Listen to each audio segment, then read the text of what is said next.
Chers citoyens, le pays nous appelle. Si nous avons dans la paix, ramener la liberté, notre devoir sera un modèle de l'espérance promise à l'humanité, en forgeant unis dans la voie nouvelle, la patrie de la reine fraternité. La patrie de la reine fraternité. La patrie de la reine fraternité.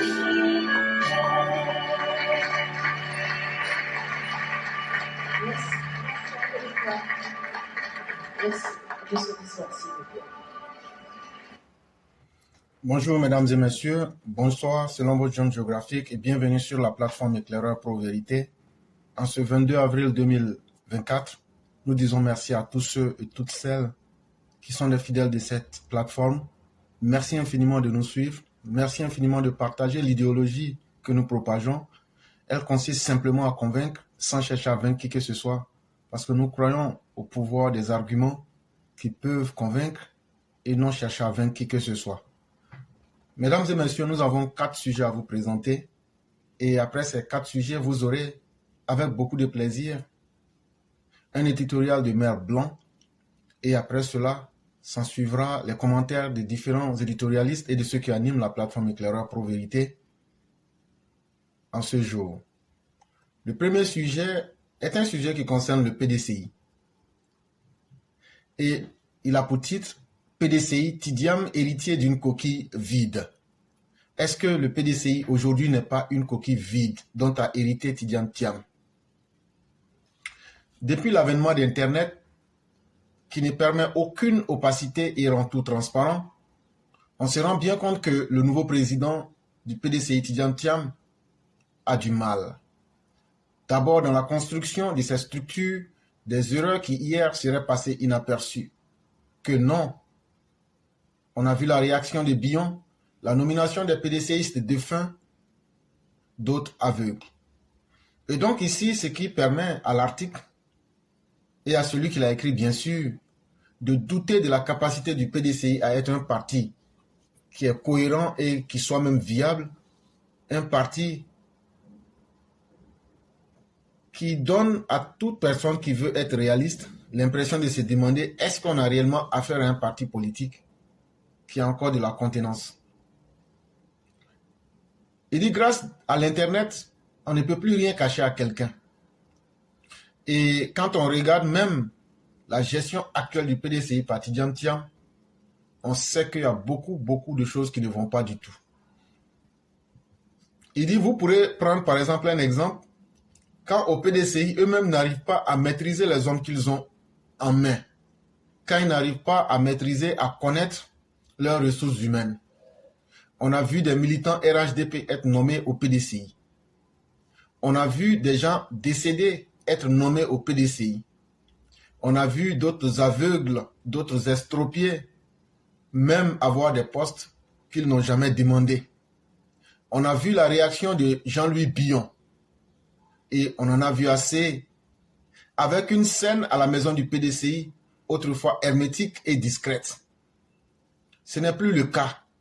Le PDCI, qui était discret et qui savait garder encore les secrets en son sein, est devenu aujourd'hui un défouloir, est devenu aujourd'hui un ring de boxe, comme on a pu le constater, avec la délégation d'Abangourou composée de Adam Guillaume, candidat malheureux au PDCI à la dernière élection municipale de la commune d'Abangourou, et le premier adjoint au maire sortant, Amoakon Banga, se disputait.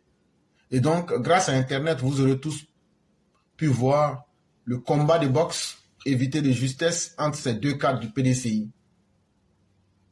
Et donc, ce que tout le monde peut retenir, voilà deux frères qui s'entre-déchirent au prétexte qu'Amoakon Banga, épaulé par le député Athanase, n'a pas joué franc jeu et aurait trahi son frère. Adam Guillaume, candidat malheureux, ruminait toujours sa colère et les deux frères en sont arrivés aux mains. Et donc, ici, entre Amoakon Banga et Adam Guillaume, il faut savoir que celui qui a perdu les élections s'appelle Adam Guillaume. Et il a toujours gardé rancœur contre Amoakon Banga, à qui il reproche de l'avoir trahi en plein vol, de ne l'avoir pas soutenu. C'est ce qui aurait conduit à la scène que vous avez pu voir la semaine dernière. Ce qui se passe avec la délégation d'Abangourou est valable partout. Mais ce que vous devrez savoir, c'est que les éléments que vous voyez sont certes dispersés avec tout ce que je venais de vous citer, en plus de l'exemple le plus récent. On vous avait dit que le PDCI est aujourd'hui une marmite bouillante sur un feu à plus de 100 degrés. Mais je peux encore vous assurer qu'après l'enterrement du Bédier, vous allez en voir des murs et des pas vertes. Vous allez voir des scènes qui vont même vous étonner. Parce que le PDCI aujourd'hui, c'est comme une cocotte minute, ou même si vous voulez un volcan qui est prêt à exploser. Parce que beaucoup, la gestion de Thiam ne leur plaît pas. Beaucoup se sentent frustrés par leur idéologie ethno-nationaliste. Pourquoi c'est un homme café au lait, demi-teinté, pas du tout ivoirien, qui est en train de diriger le PDCI. En fait, les ingrédients de la haine que le PDCI a sémés, ils vont eux-mêmes récolter les fruits. Et il n'y a pas quelque chose qui fasse plus mal à un être humain que lorsqu'il est confronté à lui-même ses propres limites. C'est comme quelqu'un, quand tu n'as plus de solution face à ton problème, que toi-même tu as créé, ça devient la chose la plus difficile à encaisser. Et aujourd'hui, le PDCI se retrouve en face de toutes ces équations. Aujourd'hui, le PDCI aurait souhaité que l'ivoirité n'ait jamais existé, que la haine entre les Ivoiriens n'ait jamais existé. Parce que ça a été comme le serpent qui a fini par se mordre la queue. C'est qu'eux, ils ont combattu. C'est qu'ils avaient voulu utiliser comme un moyen pour éliminer Alassane Ouattara et pour éliminer, ou bien sous-humaniser une partie des Ivoiriens, notamment ceux du Nord, aujourd'hui les rattrapent fatalement. Et donc, pris dans cette réalité, il y a beaucoup qui se disent on aurait voulu que le PDCI soit dirigé par un Akan pur et dur, multiséculaire, mais ce n'est pas le cas. Et qu'est-ce qu'on fait? On est obligé d'avaler notre propre vomissure. Et là, c'est difficile pour beaucoup. Ils regardent, ils ne disent rien, mais au fond d'eux-mêmes, ils n'acceptent pas. Si vous vous souvenez, depuis 2021, on avait, dès qu'il y a eu séparation entre le RHDP et le PDCI, je vous ai dit ici à travers certains de nos textes que la plus grande difficulté du PDCI, ça sera l'argent. L'argent et encore l'argent. Et donc tout ce que vous avez pu voir, tout est lié à l'argent. Et ce n'est pas simplement dans un seul camp. Quand vous voyez la réaction de Bion, quand vous voyez même le manque même de maîtrise du fichier du PDCI, ce sont des choses dispersées, mais quand vous les mettez ensemble, vous arrivez à comprendre que c'est un parti qui ressemble à une coquille vide. Et c'est pratiquement partout à l'intérieur du pays que cela se passe. La réalité est que le RHDP réussit à débaucher les militants PDCI un peu frileux devant les propositions financières. Et comme beaucoup aiment l'argent, le RHDP ne se gêne pas de leur donner de l'argent. Et ces militants-là, quand bien même qu'ils ne soient pas convaincus, viennent au grand jour par délégation dire qu'ils sont convaincus que c'est le RHDP qui peut faire le bonheur du pays. De toute façon, on savait que votre point faible, c'est l'argent, et c'est de cela que vous avez besoin, et on vous regarde dans ce jeu. À Iré, le PDCI aurait lâché son frère, entre guillemets, pour la somme de 15 millions de francs CFA. À Divo, pareil. On cite aussi le cas du centre, avec des régions de Toumoudi, de Ravia, où l'argent aurait permis au PDCI de se diviser.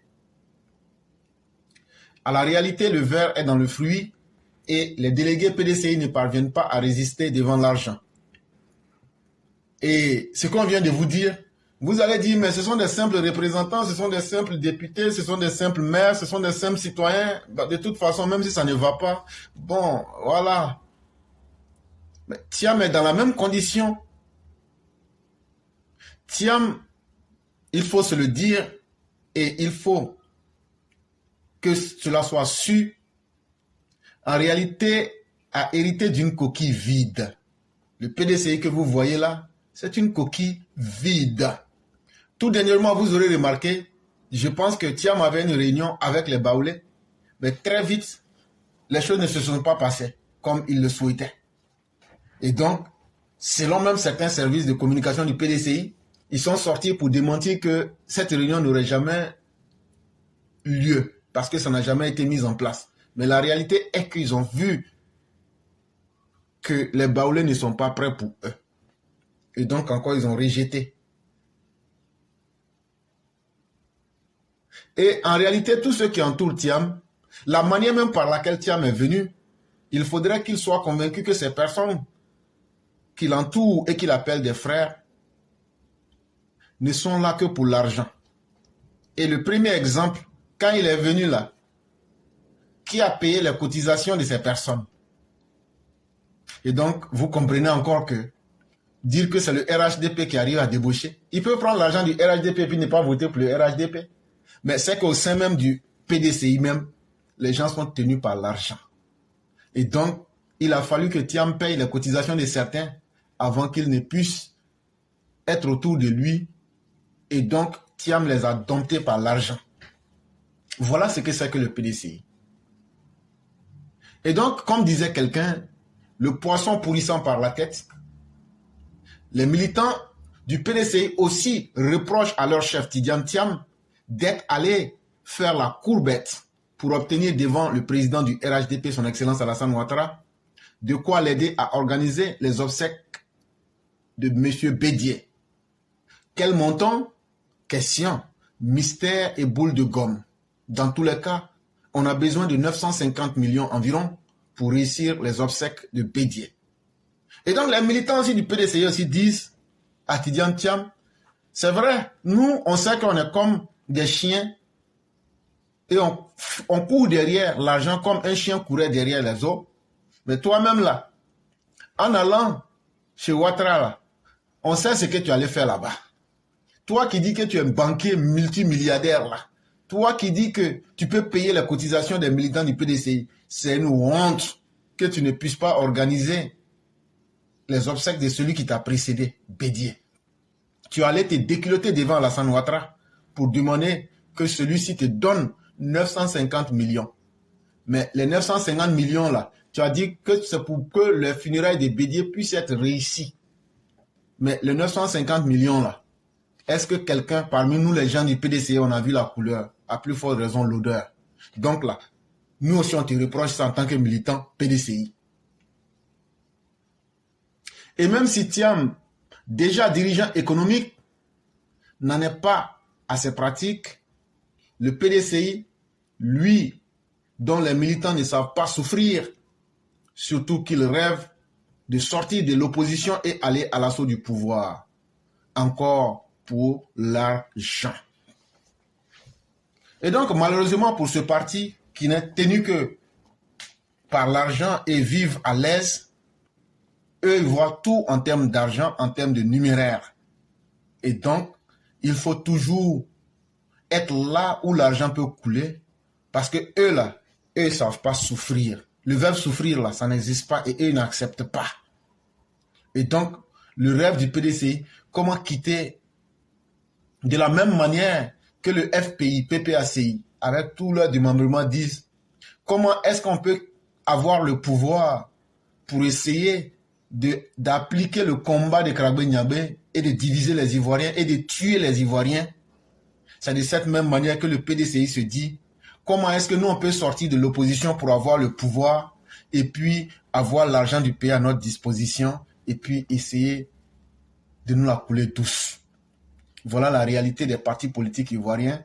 Et c'est ceux-là, le matin, qui sortent pour dire aux Ivoiriens, voilà, tout est mauvais dans le pays. Mais tout est mauvais dans le pays là. Mais déménager, rien ne va en Côte d'Ivoire là. Mais là où ça va là, déménager là-bas. Parce que vous aviez été au pouvoir, vous n'avez pas fait mieux. Quand on vous rappelle ça, vous dites que c'est le passé. Mais l'État est une continuité. Il faut bien que vous nous fassiez votre bilan. Il faut bien que vous nous dites Là où vous avez réussi, là, dites ça aux Ivoiriens pour qu'on se souvienne de votre passage. C'est facile de critiquer. Mais quand on vous demande le bilan même de votre gestion, soyez courageux pour nous mettre cela en face. C'est de cela qu'il est question. L'article a été tiré de Pouvoir avec S à la fin, magazine, pour ceux qui veulent vérifier. Sujet numéro 2. La Côte d'Ivoire frappe un grand coup. Elle entre dans le capital de la Banque européenne pour la reconstruction et le développement. Vous vous souviendrez, il y a quelques jours, Sundiata a eu à parler de la BERD, la Banque européenne pour la reconstruction et le développement. Et il en a fait l'historique, etc., etc. Mais bizarrement encore, ce qu'on ne savait pas, c'est que quand on dit que tu as ton capital dans une banque, ça veut dire, si je prends par exemple Maman Ouragan, si je prends Mère Sali Kone, si je prends Alexandre Aoussou, supposons que Alexandre Aoussou est une banque. Et Alexandre Aoussou, s'il vend certaines de ses parts de la banque, ceux qui vont payer pour être membres, qui vont financer ou même qui vont mettre leur argent dans la banque, ce n'est pas ceux qui vont déposer leur argent. Hein? C'est-à-dire, eux là, ils veulent être aussi propriétaires de la banque. Donc, il y a des parties qu'on va mettre sur le marché. On appelle ça des shares. Et donc, ceux qui vont payer ça, on va dire qu'ils sont entrés dans le capital de la banque. Ça veut dire ils ont cherché à être aussi des propriétaires de la banque en augmentant l'argent de la banque ou bien en comblant ce que la banque recherchait. Et donc, ce que je suis en train de vous dire là, Alassane Ouattara a endetté le pays, Alassane Ouattara a fait ceci. Mais Alassane Ouattara est le seul président en Côte d'Ivoire, après Félix Houphouët-Boigny, qui a pu payer des banques françaises pour en faire des banques ivoiriennes. Alassane Ouattara est aujourd'hui, comme je vais le lire à la lumière de cet article-là, le seul président dans l'histoire de la Côte d'Ivoire qui a pu placer des capitaux ivoiriens dans des banques comme la Banque européenne pour la reconstruction et le développement. Ça veut dire on devient membre à part entière de cette banque-là. Et ça, il faut saluer le génie de l'homme. Et donc, voici comment l'article débute. La Côte d'Ivoire aligne les succès. Le gouvernement ivoirien a validé, le 17 avril 2024, l'adhésion de la Côte d'Ivoire à la Banque européenne pour la reconstruction et le développement. Abidjan prend donc le train de l'extension de l'Afrique subsaharienne du champ d'action de cette institution financière. La première économie de l'UEMOA frappe un grand coup qui rapportera gros. Le Conseil a donné son accord pour l'adhésion de la Côte d'Ivoire au traité portant création de la BERD, a dit le porte-parole du gouvernement Amadou Koulibaly au terme du Conseil des ministres dans la capitale ivoirienne. La Banque européenne a acté son ouverture à l'Afrique subsaharienne et à l'Irak lors de l'assemblée annuelle organisée en 2023 à Samarkandé en Ouzbékistan. Et puisque la Côte d'Ivoire a une bonne assise financière, elle a sauté le pas. Donc ce que je viens de vous expliquer là, on va réexpliquer à nos parents. Là comme ça, ils vont bien comprendre. Parce que l'objectif, ce n'est pas de parler beaucoup français. Chers parents, il y a une banque en Europe là. Depuis après la Deuxième Guerre mondiale là, cette banque là, leur spécialité, c'est d'aider à la reconstruction des pays. La banque là, il y a 2 ou 3 jours, non, il y a 2 semaines, il y a une de nos mamans qui m'a appelé. Elle dit, mais éclaireur, il y a des gens qui sont venus. Ils disent, ils n'ont qu'à donner l'information. C'est comment? J'ai dit, comment les gens là s'appellent? Elle me dit qu'ils disent qu'ils s'appellent la Banque européenne de développement, la Banque européenne pour la reconstruction et le développement. J'ai appelé Marius Koudou. J'ai dit, mais c'est comment? Elle dit, non, calmez-vous. Ce sont des gens qu'on connaît. Ils sont en train de mener des études de terrain pour voir comment la Côte d'Ivoire se porte tout. J'ai dit à la maman, calmez-vous, il n'y a pas de problème. Une semaine après, on entend que cette banque-là va ouvrir à Abidjan. On était content. Et maintenant, on vient nous dire pourquoi cette banque-là ouvre à Abidjan. C'est là maintenant, quand on s'est renseigné là, on dit, Alassane Ouattara là, lui-même aujourd'hui prend l'argent des Ivoiriens là, pour payer des parts dans des banques européennes. Ça veut dire qu'on devient propriétaire à un certain niveau en fonction de l'argent qu'on a payé dans cette banque-là. On devient propriétaire de cette banque-là. Et donc, ça veut dire que à partir de la Côte d'Ivoire, on va ouvrir l'aide des banques européennes aux pays africains. Et donc là, les pays africains vont venir en Côte d'Ivoire pour venir demander l'aide de cette banque-là à partir d'Abidjan. Comme de la manière la BAD, il faut faire avec la BAD. Et donc, Alassane Ouattara est en train de nous redonner un pouvoir diplomatique, pour ceux qui ne savent pas. Il est en train de nous donner un pouvoir financier. Parce que quand tu es membre d'une banque, ça te donne des facilités et ça te permet d'avoir des taux de crédit à des taux vraiment extrêmement bas. Est-ce que ce que j'ai dit là, si c'est une mauvaise chose que les gens viennent nous dire, ou même si ce qu'on est en train de dire là, si c'est faux, qu'ils viennent dire que c'est faux. Et donc, la Banque européenne a accepté que la Côte d'Ivoire fasse partie de ses actionnaires. Et pourquoi? Parce que la Côte d'Ivoire a une bonne assise financière. C'est l'argument que ces Européens la donnent. Ils disent que la Côte d'Ivoire a une bonne assise financière. Ça veut dire quoi? Ça veut dire la Côte d'Ivoire, là, sa gestion est bonne. La Côte d'Ivoire, là, il n'y a pas match. La Côte d'Ivoire, en termes d'argent, là, on a assis dessus. Ça, c'était la première raison. Parce que, chers tous, vous serez désolés, mais qui a envie d'être l'ami d'un pauvre ou d'un malheureux? Les banquiers, les financiers, tu peux tout leur donner. Mais si tu n'as pas l'argent, tu ne peux pas être leur ami. Quelle que soit la gentillesse ou même les relations qui te lient à un banquier là, si il ne sait pas qu'il peut avoir des bénéfices avec toi, ou bien que toi-même là, il peut s'appuyer sur toi là, vous n'allez jamais être amis. Ils disent d'abord la première raison qui les a convaincus, c'est que Alassane Ouattara, il a une bonne assise financière. La deuxième chose qui les a convaincus, le leadership du président Alassane Ouattara, il est certainement pour beaucoup, lui qui connaît très bien le mécanisme de la finance internationale. Les gens disent, toi Alassane Ouattara là, on sait que tu as été le directeur adjoint du FMI et on sait que tu as une bonne maîtrise de la finance internationale. Donc là, ta caution même là déjà là, c'est comme si tu venais pour nous relever, c'est comme si tu venais pour nous relancer. Donc on a besoin même de ta caution. Regardez des trucs comme ça. Quand on explique ça aux gens, que les gens comprennent, est-ce qu'un tel monsieur là, il peut demander de l'argent et puis endetter son pays? Quelqu'un même là, ce sont les gens qui courent pour utiliser son image. La Banque européenne de développement et de reconstruction dit, à part l'argent là, toi-même Alassane Ouattara, ton image là, le fait que nous on va savoir que toi tu vas être dans le conseil d'administration, ou même ton nom même va circuler pour dire que notre banque est dans le pays d'Alassane Ouattara là. Pour nous déjà là, c'est une garantie qui va permettre aux autres pays africains de nous faire confiance. Voilà toute la réalité qui est là. Et donc, de quoi on s'inquiète quand on dit Alassane Ouattara a endetté le pays? Alassane Ouattara n'a pas endetté le pays. La dette est comme si. Bon, les financiers même du monde disent que Alassane Ouattara maîtrise les mécanismes de la finance internationale. Et ça, ce n'est pas un fait nouveau. Rappelons qu'il est le tout premier Africain et le dernier et l'unique, jusqu'au jour d'aujourd'hui, à avoir occupé le poste de directeur adjoint du Fonds monétaire international de 1994 à 1999.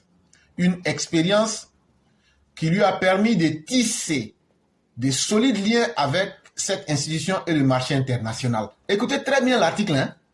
Il dit si on a choisi Alassane Ouattara comme quelqu'un et son nom et son image là, c'est parce qu'Alassane Ouattara, quand il était directeur adjoint du FMI, il a tissé de solides liens avec cette institution et le marché international. Ça veut dire avec la Bird là, et puis avec d'autres institutions comme le FMI ou autres, il a créé un solide lien qui fait que c'est un homme qui est respecté sur le marché international.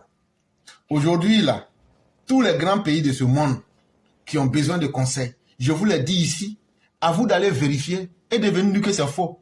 En 2008, si je ne me trompe pas de date, lorsque Obama était au pouvoir, est-ce que vous savez qu'Obama a appelé le président Ouattara pour lui demander, parce qu'il y a eu une crise économique ici aux États-Unis en 2008, si je ne m'abuse.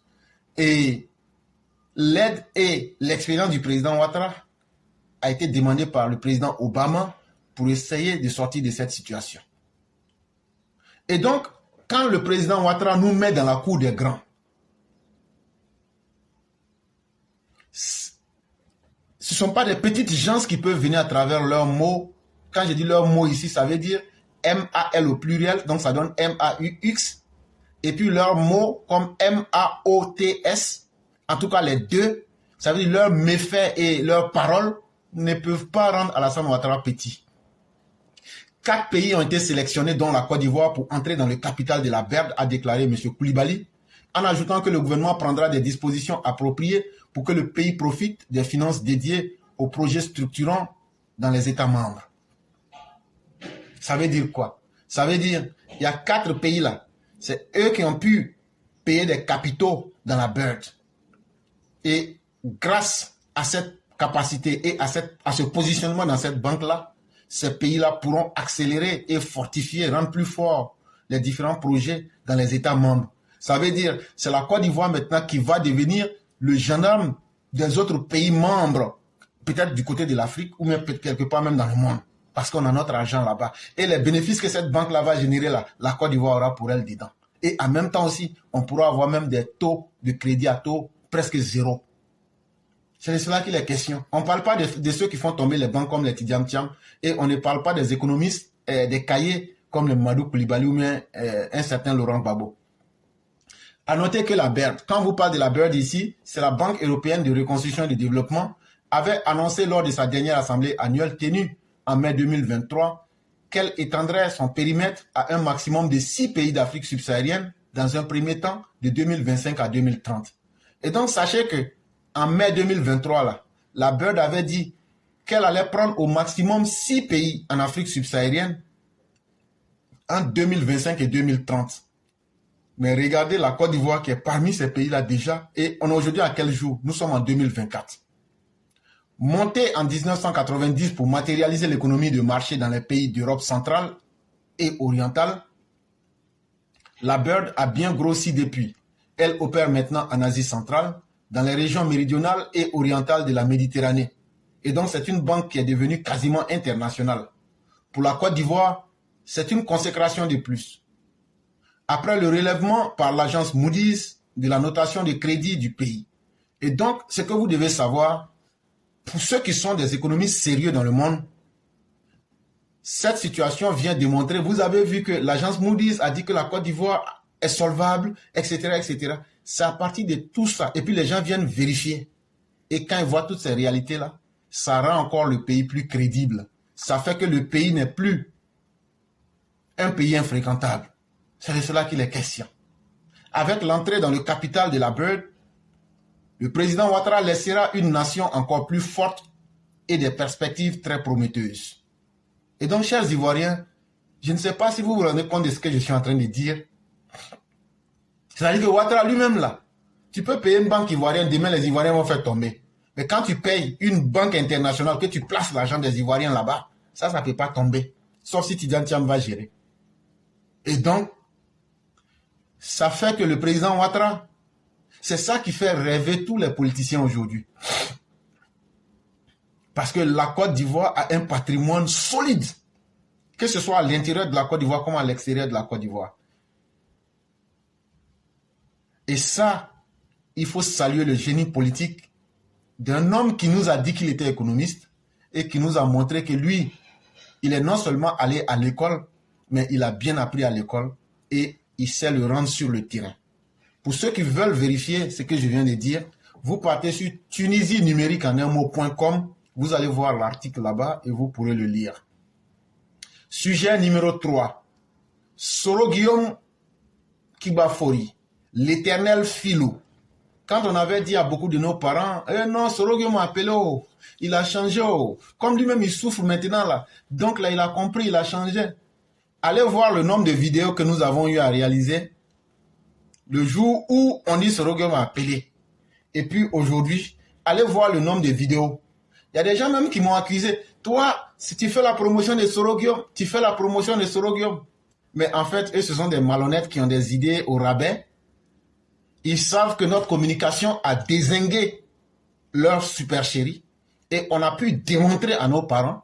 On a parlé ici en Gouro, en Guéré. On a parlé ici en Sénoufo. On a parlé ici en Koyaka. On a parlé ici en Maoka. On a parlé ici en Djoula. On a parlé ici en français. Presque dans toutes les langues, sauf ceux qui n'ont pas voulu parler. On a expliqué à nos parents. On leur a dit ce que Sorogium cache. Et on leur a mis tous les faits devant. Et celui qui parle dans cet article-là, ce n'est pas moi. Celui qui parle s'appelle Ouattara Wanyime Narcisse. C'est un doctorant en sciences politiques. Donc là, quelqu'un qui dit avoir appris quelque chose, tu ne peux pas lui nier ses faits. Même si la vérité n'est pas immuable et éternelle, en tout temps et en tout lieu. Mais au moins, il faut respecter l'homme pour ce qu'il a appris. Nous, on n'est pas allé faire des sciences politiques, mais nous, on sait apprécier la réalité. Parce que quand quelqu'un, tu as été raté par un lion là, même un chien va te faire peur. Et tu apprendras à connaître et à prévoir les situations. Donc, c'est le doctorant en sciences politiques là qui nous dit aujourd'hui que Sorogium est un éternel filou. Filou là, ça veut dire quoi?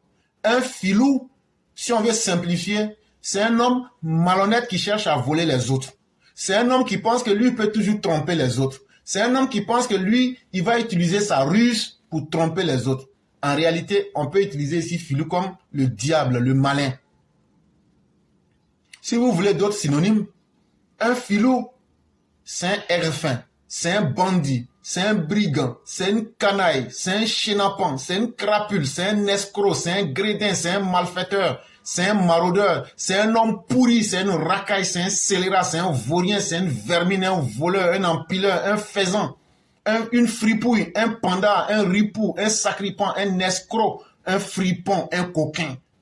Tout ça là, c'est ce que Sorogium est. Si vous n'avez pas compris là, je répète. Comme diraient les bouffons du Mali, je répète et je répète et je répète. Sorogium, tu es un filou. Ça veut dire, Sorogium, tu es un homme malhonnête. Sorogium, tu es un aigre-fin. Sorogium, tu es un bandit. Sorogium, tu es un brigand. Sorogium, tu es une canaille. Sorogium, tu es un chenapan. Sorogium, tu es une crapule. Sorogium, tu es un escroc. Sorogium, tu es un grédin. Sorogium, tu es un malfaiteur. Sorogium, tu es un maraudeur. Sorogium, tu es un homme pourri. Sorogium, tu es une racaille. Sorogium, tu es un scélérat. Sorogium, tu es un vaurien. Sorogium, tu es une vermine. Sorogium, tu es un empileur. Sorogium, tu es un faisan. Faisan, la F-A-I-S-A-N. Sorogium, tu es une fripouille. Sorogium, tu es un panda. Sorogium, tu es un ripou. Sorogium, tu es un sacripant. Sorogium, tu es un fripon. Sorogium, tu es un coquin. Parce qu'on va vous expliquer pourquoi on dit ça.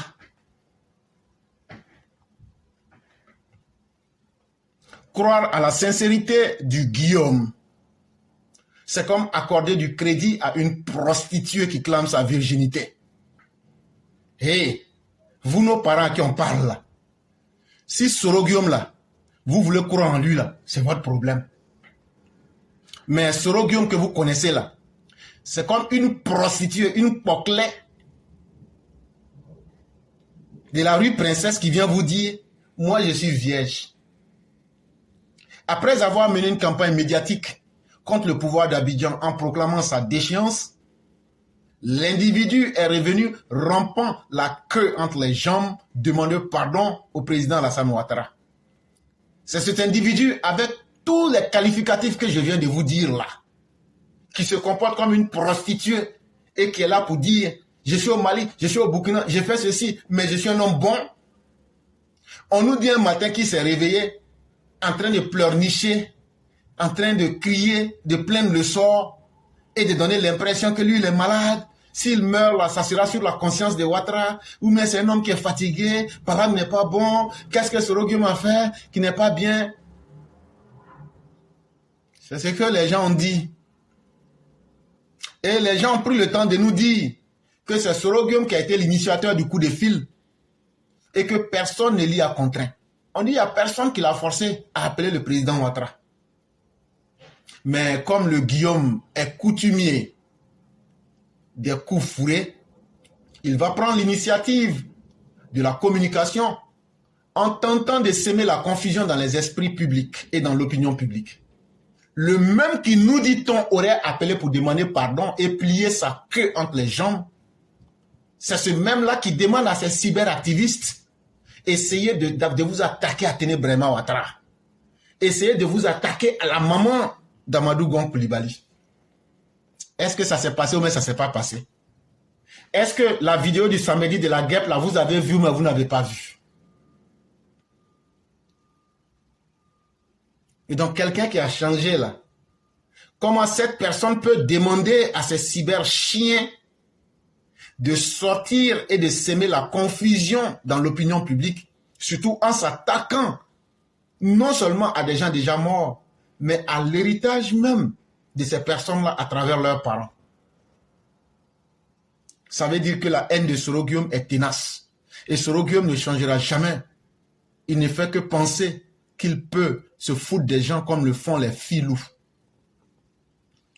Il a fait rapidement un communiqué, laissant croire à une tentative de conciliation entre lui et le président Alassane Ouattara et liant son appel aux élections de 2025.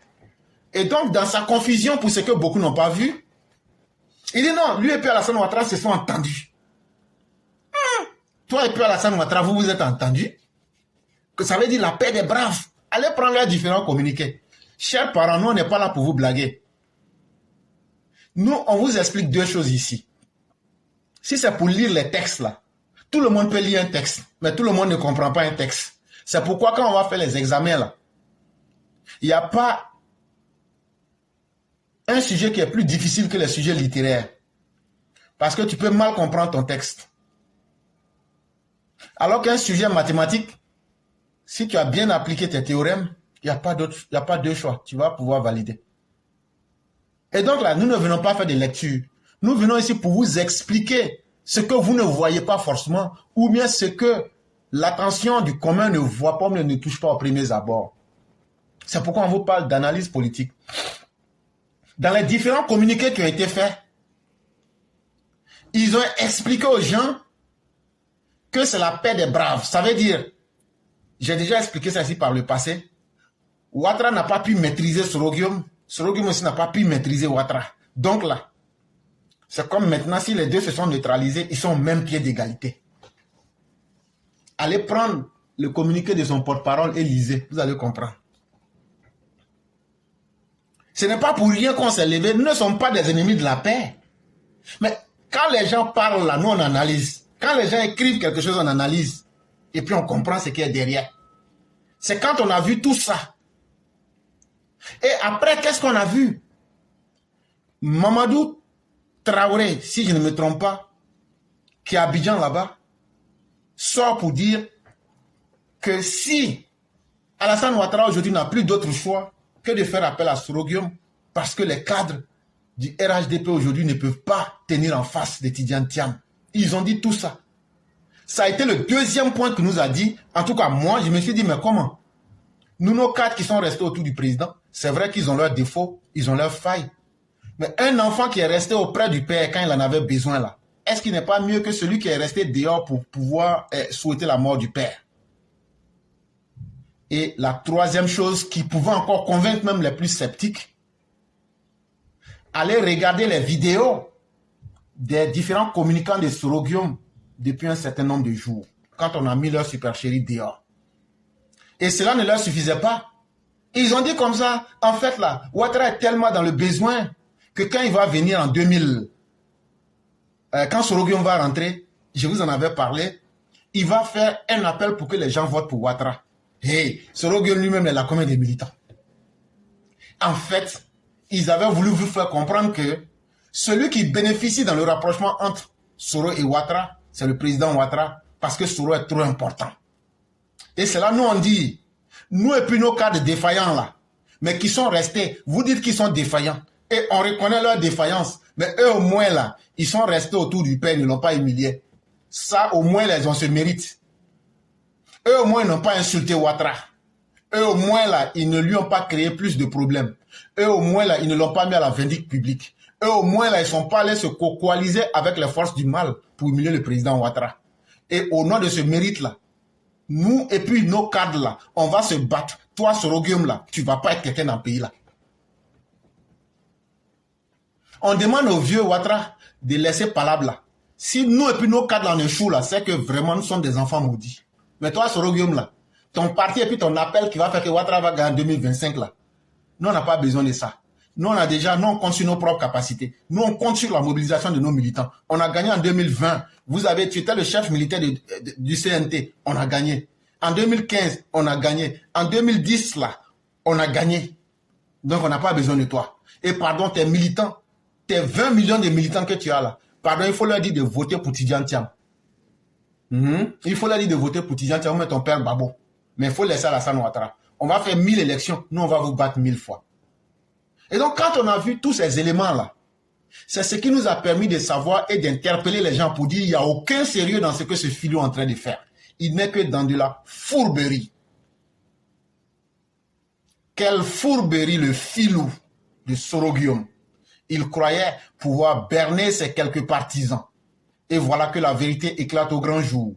Le Guillaume Soro, que certains appellent le Sorien ou le Soroni, s'est confondu en excuses auprès du président Alassane Ouattara. Le dire, ce n'est ni insulter, ni contrarier le féticheur de Kofi Play. Voilà la vérité qui est en face. C'est lui qui parle là. Lui dit que lui, il a fait études jusqu'à... Il est en train d'avoir doctorat en sciences politiques. Nous, on n'a pas fait sciences politiques. Mais nous, là, nous, on sait ce qui est bon pour nous et ce qui n'est pas bon pour nous. Ce que je suis en train de vous relire là, c'est simplement pour vous rappeler que, chers militants du RHDP, ne nous trompons pas nos combats. Ne nous trompons pas des combats et ne tombons pas dans le piège des émotions. Aujourd'hui, là, je l'ai dit et je vais toujours le répéter, nous sommes seuls face à notre destin, face aux forces du mal. Et ça, plus tôt vous comprendriez cela et plus tôt nous nous apprêterions, ce serait mieux pour nous que de nous disperser en ayant pitié des éléments de force du mal pour nous planter le couteau dans le dos. Rentrée d'Europe, où ses visas ont expiré, et sous la menace d'une éventuelle arrestation, le Sorien ou le Soroni a atterri très amaigri comme un chien au Mali, pour ensuite se réfugier dans les bras de sa troisième concubine au Niger. Il paraît qu'il s'y soigne, mais passons. Et il y a certains qui veulent tomber dans l'émotion, et s'il meurt là, si Soroguium meurt là, on s'en fout.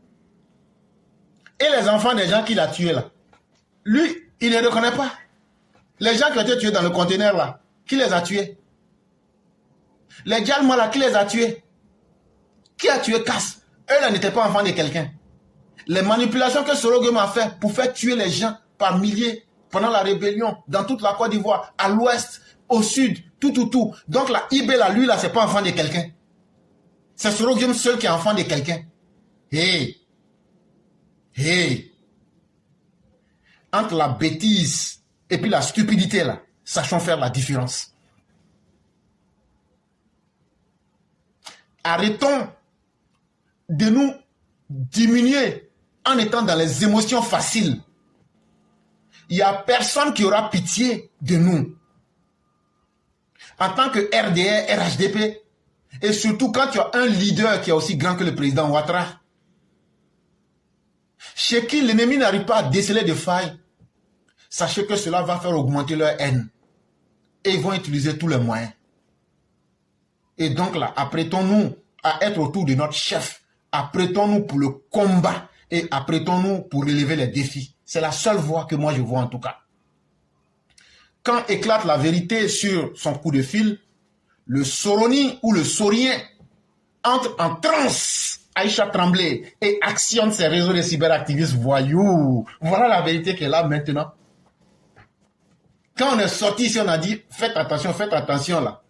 Si Soroguium était sérieux, il allait dire à ces cyberactivistes, calmez-vous, j'ai demandé pardon, laissez le temps de voir et laissez l'autre partie juger mon pardon, parce que c'est moi j'ai fait du mal. On ne peut pas demander à quelqu'un à qui on a fait du mal de pardonner automatiquement. Mais comme son appel n'était pas sérieux, comme il pensait qu'il allait pouvoir tromper les gens, et qu'on a mis sa forfaiture en face du monde, il appelle la guêpe, il appelle ses cyberactivistes, il dit attaquez-vous à ce qui peut faire mal à Alassane Ouattara. Attaquez-vous à Amadou Gon Coulibaly. On a pu le tuer, on a fait ceci, mais attaquez-vous à la mère, aux parents d'Amadou pour faire mal au président. Là, comme ça, les xénophobes vont dire hey, c'est à cause d'Alassane Ouattara, aujourd'hui, tout ça arrive aujourd'hui à un descendant de bon. Mais mal, lui, en a pris. Ça a été l'effet contraire. Et regardez comment aujourd'hui, Soro Guillaume, ces cyberactivistes sont en transe. Mais sachez que c'est l'attitude de leur maître qui dit déchaînez-vous. Et voilà. Et les voilà déchaînés comme la tempête de Dubaï, versant dans les injures et la diffamation. La maman de feu Amadou Gon Coulibaly n'est pas épargnée. Ceux qui doutent encore de la mauvaise foi de Soro Guillaume sont donc servis. Soro Guillaume a toujours agi ainsi, en soufflant le froid et en activant le feu. Il n'a jamais eu une démarche et une posture claire et honnête. Il est toujours dans des calculs, voulant toujours être du bon côté. Cette fois, il a été démasqué et démasqué au grand jour. Son appel n'était qu'un flop, une tactique pour endormir le RHDP, ses militants et le président du RHDP afin de pouvoir mieux les frapper. Ah oui, Soro, l'éternel malfaiteur putschiste. Et donc voilà toute la réalité qui est là, chers parents. Et on vous a suffisamment expliqué pour que vous compreniez. Et les derniers événements viennent encore justifier pourquoi nous avons multiplié la communication pour vous expliquer tout ça. Mais je tiens à lire ceci pour ceux qui sont dans les dérives morales, malsaines.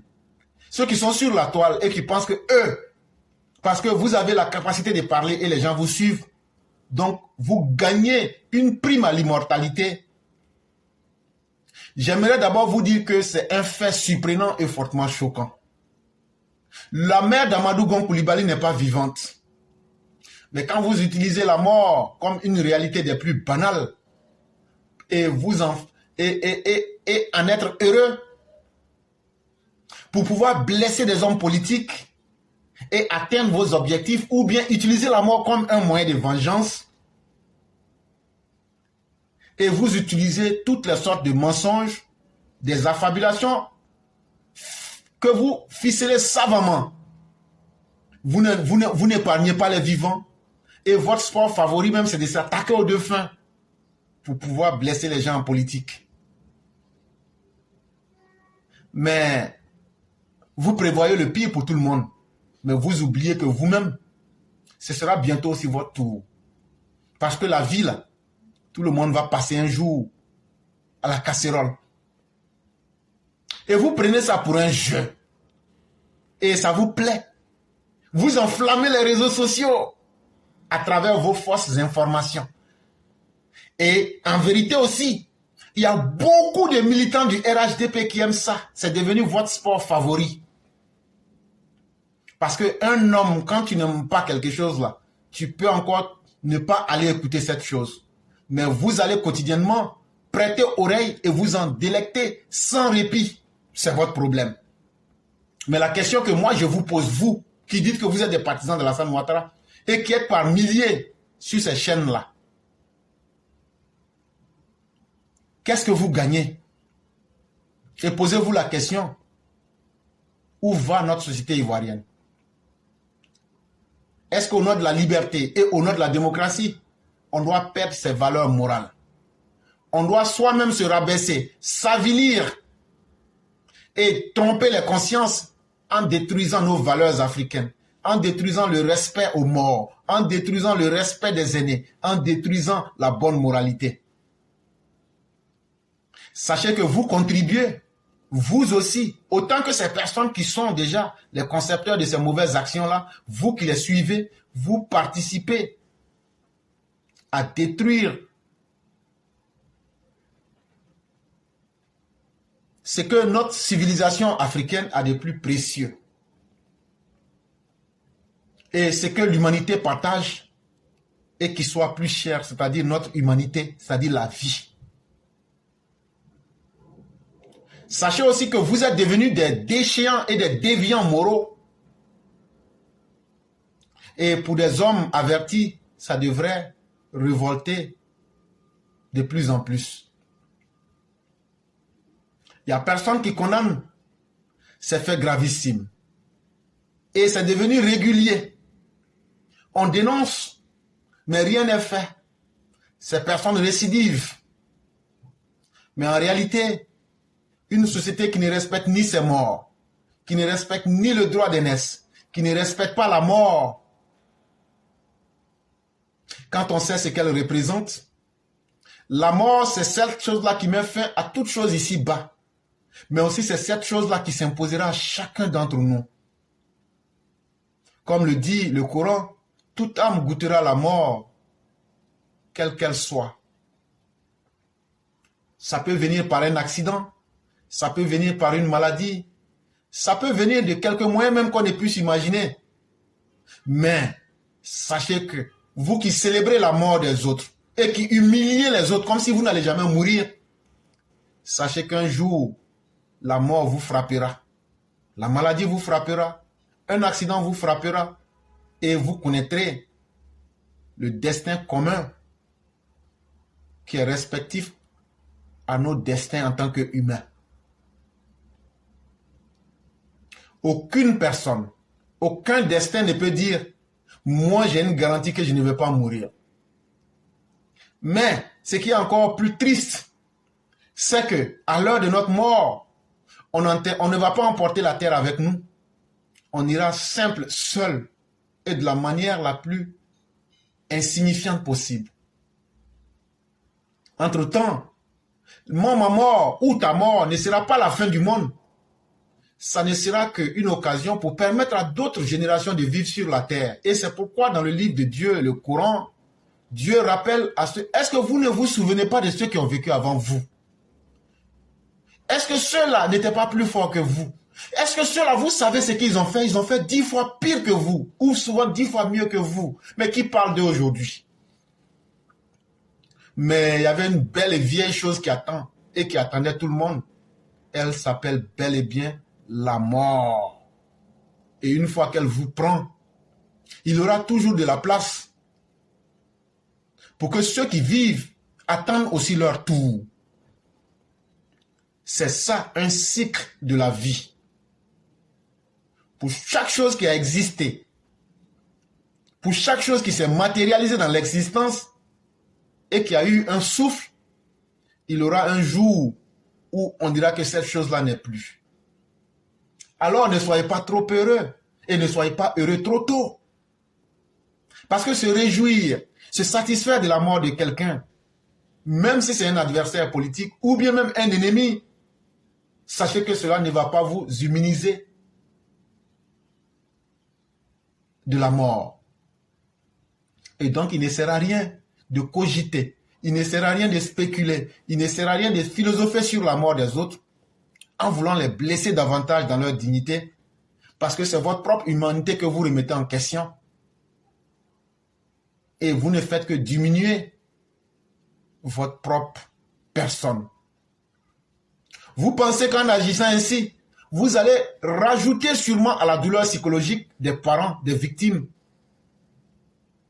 Mais sachez que c'est vos propres funérailles que vous êtes en train d'organiser comme ça, sans le savoir. Parce que celui qui vit par l'épée mourra par l'épée.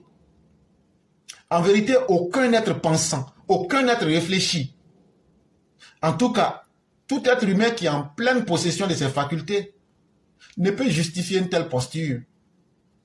Et Soroguium et ses militants les plus excités, à travers la mauvaise utilisation de la liberté d'expression, ou bien du fait qu'eux ils sont en Occident, eux peuvent s'aimer la haine, le chaos en Côte d'Ivoire. Sachez que c'est une aberration sordide. Sachez qu'en agissant ainsi, vous ôtez, vous enlevez à votre propre personne le caractère et les traits même d'une personne civilisée. Ça veut dire tout caractère civilisationnel là, vous enlevez ça. Quand on regarde, mais c'est qui ça là encore? Et tout ce qu'on dit, on n'en a pas envie. Et ça fait de vous des véritables sauvages qui se sont trompés, malencontreusement perdus au sein de notre société d'être civilisés. des gens de la préhistoire qui se retrouvent au XXIe siècle en train de célébrer la mort, en train de célébrer le malheur, parce que eux, leurs dirigeants, n'ont pas pu tromper le président Alassane Ouattara. Mais il faudrait que tôt ou tard, ou un jour, on songe à vous extirper, à défaut de pouvoir vous soumettre au changement qui s'impose pour que vous puissiez évoluer. Mesdames et messieurs, c'est ce que nous aurions pu faire aujourd'hui. On va passer à l'édito de Mère Blanc. Et très rapidement, lorsqu'on aura fini l'édito, on va permettre à ceux qui veulent appeler, on va leur donner 5 minutes pour appeler rapidement. Et les uns et les autres vont donner leur avis. Et après ces avis-là, on va fermer rapidement pour pouvoir reprendre la route du boulot. Je dis merci à tous les EPV qui étaient sur le panel EPV hier. Et nous vous souhaitons vraiment beaucoup de chance et beaucoup de courage. Et comme on le dit, le combat continue. Et donc, voici ici l'édito de Mère Blanc. Bonjour éclaireur Pro-Vérité, bonjour à tous mes condisciples de la classe éclaireur Pro-Vérité. Mon édito d'aujourd'hui a pour titre « Cri EPV Oyez ». Qui sommes-nous? Le Cri EPV, c'est le cercle de réflexion internationale des élèves de la plateforme éclaireur Pro-Vérité. Ensemble, nous avions eu cette idée de décerner le trophée du meilleur président au grand homme. Primo, pour le magnifier. Secondo, pour le remercier pour l'ensemble de son incroyable œuvre. Tertio, pour avoir réussi à faire émerger l'Ivoirien nouveau. Cet homme, cette femme qui travaille et qui vit dignement du fruit de son labeur. Et en lui décernant ce trophée, nous lui assurons aussi notre détermination à l'accompagner jusqu'au bout. C'est dans ce cadre que nous avons pu rencontrer M. Ouattara Dramane dit Odé, qui est le responsable de la diaspora RHDP. Il nous a assuré d'acheminer le trophée jusqu'au président de la République. Et après cette visite inoubliable, nous nous sommes retrouvés, nous, les élèves éclaireurs Pro-Vérité, au restaurant 331, ci à Cocody, pour partager un repas en famille, la famille CRI EPV, dans la salle VIP. Merci, chers condisciples, d'avoir permis cette démarche à l'endroit du président, notre Père chéri. Vive le président de la République, vive Odé, M. Ouattara Dramane, et vive les élèves de la classe éclaireur Pro-Vérité avec notre parrain, M. Marius Koudou. Éclaireur Pro-Vérité, oyez, nous allons pas à pas, mais nous ne cessons de monter, monter, monter, monter, monter. Et nous ne comptons pas nous arrêter en si beau chemin. Bravo à nous et Inch'Allah. Comme le dit Mère Blanc, Inch'Allah, qui signifie si Dieu le veut. En vérité, la fin de toute chose doit être la meilleure, sinon cette chose n'aura pas de valeur. Chers EPV, soyez fiers de vous-même. Et moi, je ne l'ai jamais caché. Peut-être que c'est une première expérience pour ceux qui vont expérimenter ce que je disais. Moi-même, le régime du docteur président me respecte tellement que souvent en parler, ça pourrait peut-être gêner, mais c'est important qu'on dise le bien. Moi qui vous parle là, je ne prends pas de rendez-vous pour aller à la présidence.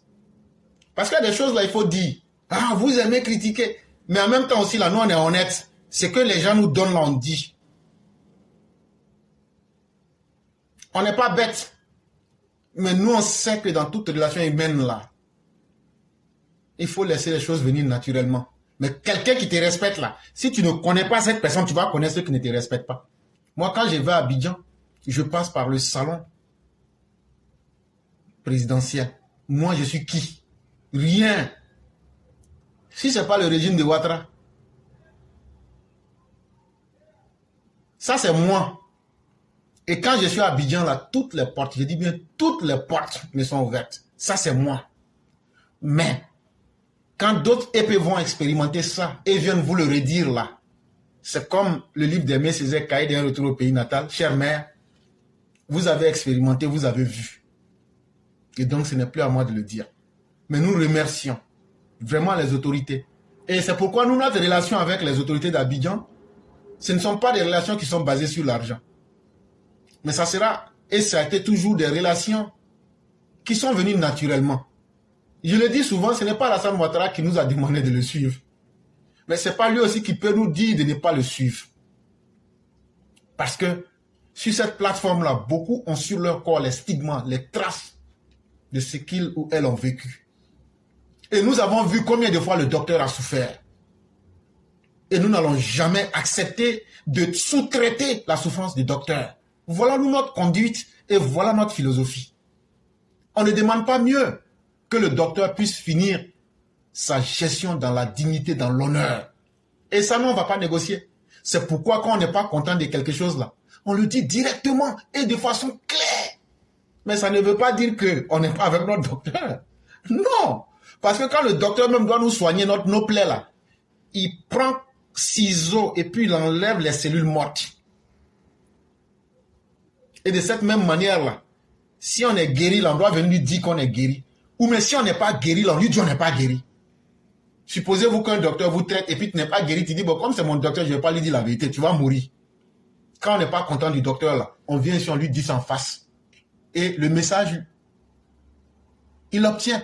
Et il juge. 1, il a l'expérience de la vie qui est plus grande que les nôtres. 2, il a une connaissance du monde qui est plus grande que les nôtres. 3, il a l'expérience dans son domaine. Et 4, c'est quelqu'un qui sait écouter. Le plus petit, là, souvent, il peut dire quelque chose. Et ça peut être la vérité. Et ça peut aider les dirigeants. Mais si nous tous, on est là, tout ce que les dirigeants font est bon. C'est ce qui a fait tomber les autres régimes. Et nous, on ne va pas permettre que notre régime tombe parce que par manque de vérité. Voilà la différence entre nous et les autres. Et nous disons, la seule chose que je n'ai pas aimé dans ce voyage, c'est la trahison de Mère Yéli. Elle allait là-bas, les xénophobes l'ont kidnappée et elle est revenue. Et ça va passer au tribunal. Parce que ça doit se juger. Et donc, entre-temps, moi, par frustration, je me suis trouvé une nouvelle mère en Angleterre. Et donc, Mère Blanc peut estimer que je rentre en rébellion contre elle. Et elle peut estimer qu'elle n'a plus de fils. Voilà. Donc, à partir d'aujourd'hui, moi aussi, je voulais annoncer ça publiquement. Là, quand c'est comme ça maintenant, ma nouvelle maman maintenant se trouve en Angleterre maintenant. Elle s'appelle Mère Aki. Elle vit à côté de Buckingham Palace, le palais de la reine. Peut-être qu'un jour aussi, nous, on sera dans la cour des grands. Et si elle arrive à être auprès de la reine, le fils du roi s'appelle le prince. Maintenant, peut-être que moi, je serai maintenant le fils du prince. Maintenant, à vous d'imaginer comment on appelle le fils du prince. Si vous trouvez ce nom-là, ce jour-là, nous aussi, on sera à Buckingham Palace. Et donc, mesdames et messieurs, c'était pour faire un peu dans l'humour. Et tous ceux qui veulent prendre la parole, il est 11h, heure de chez vous, et heure de New York, pardon. Il est l'heure qu'il fait chez vous, 00. On laisse 5 minutes à tout le monde d'appeler. Et vraiment, on n'a qu'une heure du temps. On ne va pas accorder plus de 5 minutes à tous ceux qui vont prendre la parole. Parce qu'on doit finir rapidement et reprendre le chemin du travail. Donc, on demande à tous ceux qui veulent appeler de corser ce qu'ils ont à dire et de s'apprêter. On va appeler tout le monde, mais de le faire et de ne pas dépasser les 5 minutes à cause même de notre travail. Et comme ça, on pourra laisser les uns et les autres s'exprimer et puis on va évoluer rapidement. Les jours où on a le temps de parler, on laisse vraiment le temps, mais il y a des jours aussi où on ne peut pas. Il faut aller chercher le pain quotidien. Et donc, on est obligé aussi de corser. Mais de toute façon, là, vous riez là. Un jour, là, nous, on va être à Buckingham Palace. Moi et puis Mère Aki. Au lieu de me demander si on est là-bas, on n'a qu'à vous donner un peu d'argent, vous riez de nous. Mais nous, on sera là-bas un jour.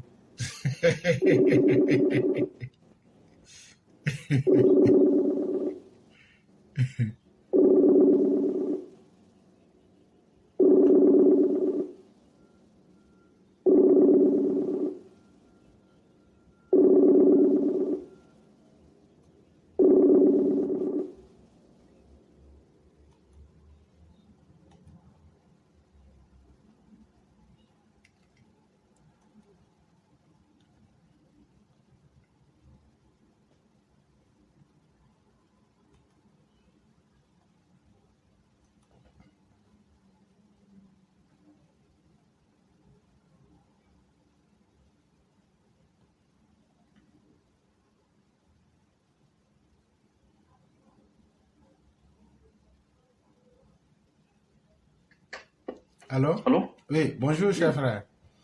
Oui, bonjour, donc, comment tu vas? Oui, je vais très bien. Vous-même? Oui, ça va, Dieu merci. On dirait que tu n'as pas encore bu ton café, là. Ah, non, ils ne sont pas trop bien ce matin, là, mais bon, Oui, ça va aller. ça se sent par la voix. Et nous vous souhaitons vraiment un prompt rétablissement.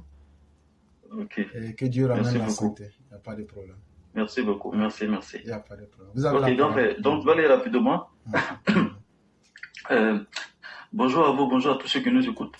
Grand frère, si tu me permets, moi, je vais parler sur deux thèmes. Le premier thème, j'aimerais interpeller le grand frère Lagichéri, si tu me permets. C'est pas pour parler non. Ici, c'est la plateforme Éclaireur Pro Vérité. Parlons des sujets utiles qui peuvent ouvrir l'esprit des Ivoiriens. Ne nous intéressons pas à ce qui n'est pas utile. D'accord, ok, il n'y a pas de problème. Donc, je vais laisser passer ça. C'est une plateforme qui est trop sérieuse. Parlons aux Ivoiriens pour leur donner ce qu'ils ont besoin. L'ouverture des esprits, c'est mieux. D'accord, ok. Donc, je vais laisser passer ça.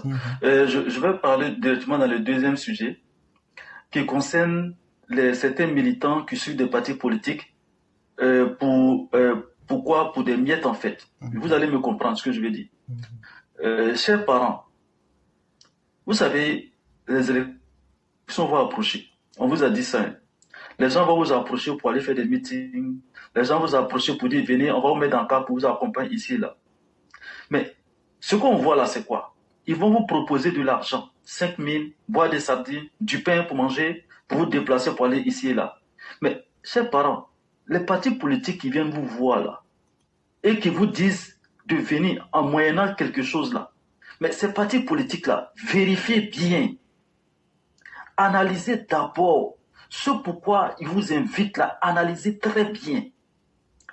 Ils vont vous donner 5 000. Ils vont vous donner boire des sardines.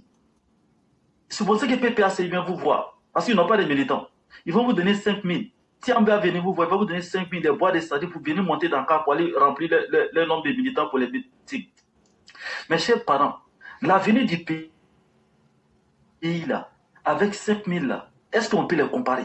Tu es prêt à sacrifier l'avenir de ton pays à cause de 5 000? Tu es prêt à sacrifier l'avenir de ton pays pour boire des sardines? Tu es prêt à sacrifier l'avenir de ton pays pour une baguette de pain? Chers parents, ça n'en vaut pas la peine.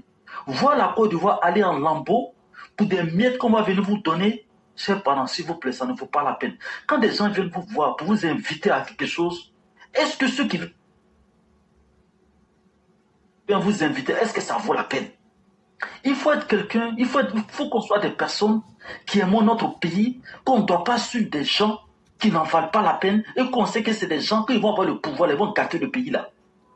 Grand frère, je vais vous faire une révélation aujourd'hui. C'est-à-dire, je n'aime pas trop parler de moi, mais vous allez me comprendre. Quand quelqu'un doit vous engager là, moi je ne suis pas prêt à m'engager avec quelqu'un, même si je vais mourir de faim là, même si je vais galérer, je ne suis pas prêt à m'engager avec quelqu'un que je sais que son travail là, c'est pour gâter le pays. Est-ce que vous savez que moi qui vous parle là, au temps de Babo, j'ai eu 2 opportunités nettes pour travailler avec Babo? Est-ce que vous savez ça? Non, pas du tout. J'ai des noms, j'ai des témoins. La première opportunité. Non, ne rentrez pas dans les détails. Ne rentrez pas dans les détails. Voilà. Je sais que, voilà. Donc, je vous dis quoi? Pour vous dire quoi? Il ne faut pas aller vers des gens parce que vous voulez avoir des gains ou des trucs comme ça. Mais est-ce que la personne pour qui vous parle, là, c'est quoi sa vision? C'est quoi il a pour le pays? Parce que ce que toi, il va te donner en échange là, est-ce que ça vaut la peine par rapport à ce que le pays va devenir le lendemain? Vous comprenez? Donc faites attention. Ne suivez pas n'importe qui pour de l'argent ou pour des intérêts. Et ces intérêts vont être contrepartie pour brûler les pays. Ce n'est pas normal. Donc c'est juste ça que je voulais dire aujourd'hui. Le premier point, je ne vais pas en parler parce que je ne vais pas en parler. Mais bon, on va laisser ça comme ça. Oui, comme disait Binet, ici c'est la promotion du Prado que nous faisons. Et donc, voilà. Mais ce que je peux vous dire, ce que tu as dit, c'est très important. Parce qu'il y a les militants, eux, sont là, ils pensent que c'est en cette saison-là qu'eux vont se faire de l'argent. Mais ce que tu oublies là, quand tu vas donner ta carte d'identité, tes informations à quelqu'un là, c'est fini. Ils vont aller te réinscrire quelque part, tu ne pourras pas voter. Donc là, la seule personne que vous devrez écouter là, ce sont vos secrétaires de section. Et puis ce que le parti vous dit. Si on ne vous dit pas quelque chose publiquement, que des gens viennent vous dire quelque chose là, dites on a compris, on va aller demander. Ne faites jamais rien sans demander votre secrétaire de section, sans demander votre parti. N'agissez pas dans le vide. Chers militants, c'est beaucoup important. il y aura beaucoup de manipulations. Il y a des gens qui vont venir, non, on veut faire des dons, on a besoin de vos informations. N'acceptez pas de donner vos papiers. Ils vont prendre ça pour aller vous inscrire dans d'autres communes. C'est ça ils veulent utiliser pour dire que le RHD pas inscrit des gens 2 fois, 3 fois sur les listes.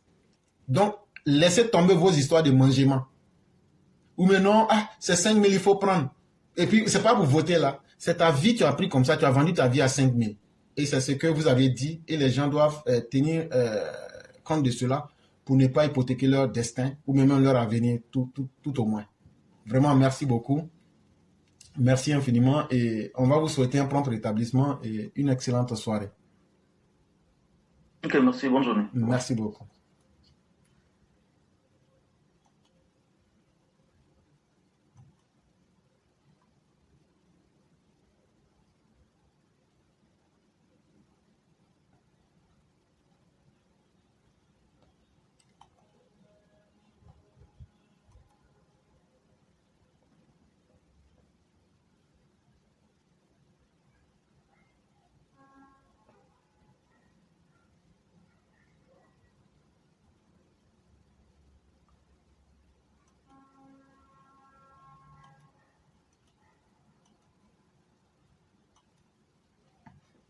Donc, mesdames et messieurs, vous nous excusez. On a quelques petites difficultés techniques qu'on va essayer de résoudre, mais tout le monde aura la parole, n'ayez point de doute.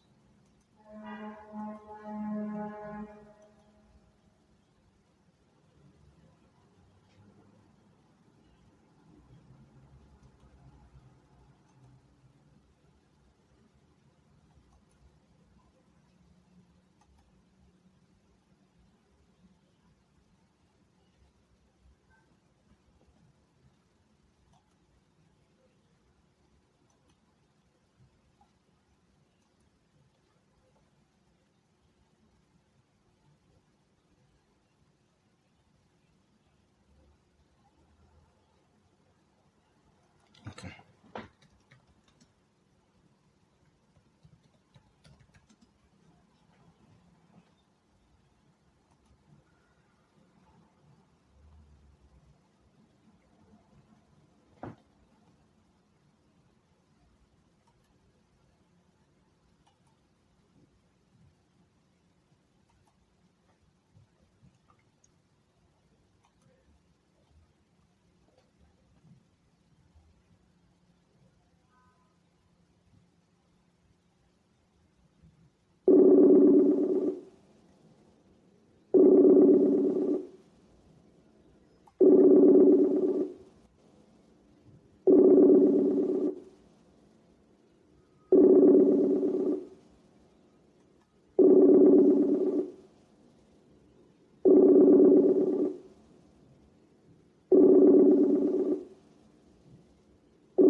À tous ceux qui ont demandé la parole, nous vous demandons de regarder vos différents écrans.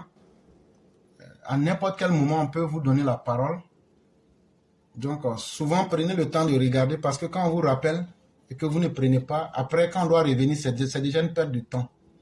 Et donc, prenons le temps, une fois qu'on appelle, on peut être appelé à n'importe quel moment. Prenons le soin de décrocher rapidement pour que nous puissions gagner en temps. Ça nous aide beaucoup. Allô? Allô? Oui, bonsoir, chère mère Ouragan. Comment allez-vous?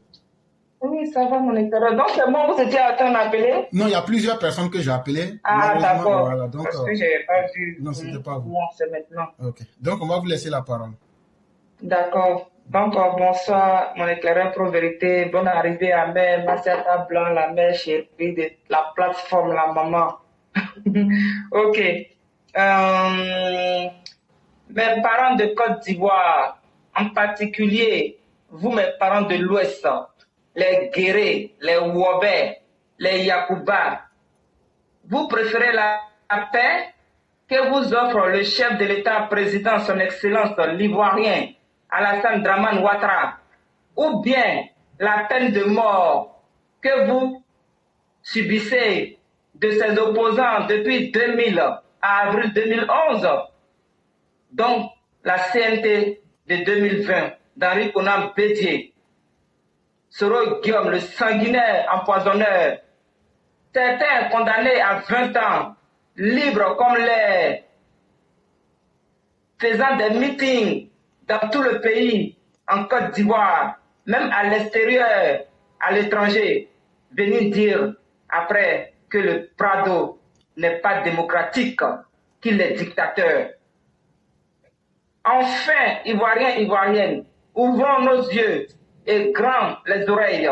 La démonstration de force qu'ils essaient en utilisant les Maliens, le Niger, les Burkinabés, les Camerounais, les Togolais, les Béninois, pour des tentatives de coup d'État, de déstabilisation, des balles perdues sur la population avec leurs partenaires, le srogium sanguinaire tué d'Ibrahim Koulibaly, empoisonneur.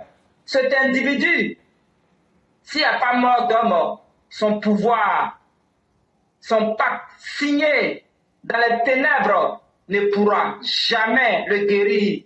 Avec la complicité de ses compagnons massacreurs, FPI, PPACI, PDCI, MGC, COGEP, Leader, Plucheline Ballet, Boga Sarko Gervais, Srogium, le sanguinaire, est comme son maître, son professeur d'histoire, Babo Silla, vous Laurent, monstre de Mama, tous des roublards, boulangers, dire dans le noir en cachette, le jour, c'est le contraire, blanc bonnet, bonnet blanc.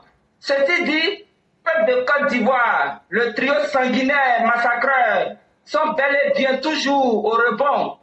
Ces soi-disant panafricains comme nouvelle génération. On des pièges, des chasseurs d'humains, la ruse en marche pour les opposants, qu'en palabres, qu'humiliés. Souvenez-vous de leur gouvernance de 1993 à avril 2011, CNT 2020. À bon attendeur, mon éclaireur. Moi aussi, je vais passer dans les VIP à l'aéroport. Ça, je viens de rajouter ça, en fait, juste pour rire. Non, il n'y a pas de problème. Mais je crois que lorsque vous serez à Abidjan, vous allez expérimenter ce que je dis et vous pourrez venir dire si c'est faux, si c'est vrai. Et vous allez aussi manger, vous allez aussi manger dans les salons VIP. Et vous avez entendu Mère Blanc le dire, hein? Et donc... Moi qui veux me cacher là, quand le bras de Dakar gagnait son deuxième mandat de la Troisième République, comme ça, je vais aller m'afficher avec les grands. Il n'y a pas de problème. Ce sera avec beaucoup de plaisir. Vraiment, merci infiniment pour ce texte de dénonciation, mais aussi d'éveil de conscience. Il faudrait qu'on arrête de nous faire piéger dans les escalades de nos sentiments. Ah non, c'est nous, on veut être gentils. On veut être gentil pour obtenir quoi? Pour que les autres aient raison de nous. Essayons d'ouvrir nos yeux pour essayer de ne pas laisser quelqu'un nous marcher dessus. Si on n'a pas pitié, des gens qui n'ont pas pitié de vous là, si vous n'avez pas pitié d'eux là, ça fait quoi? Chers militants, résistons et relevons-nous. Personne n'aura pitié de nous. Et pourquoi nous aurons pitié de quelqu'un? Et donc, il faudrait que les uns et les autres comprennent cela. C'est vraiment très important. Et c'est ce que vous avez signalé. Toute la tromperie qui se passe autour, les manigances. Il faut que les militants et tout le monde sachent ce que ces gens-là préparent. Vraiment, merci beaucoup, chère mère. Merci pour ce beau et brillant texte. Et on va vous souhaiter une excellente soirée du côté des Suisses. Merci beaucoup. Je vous en prie. Au revoir. Bye.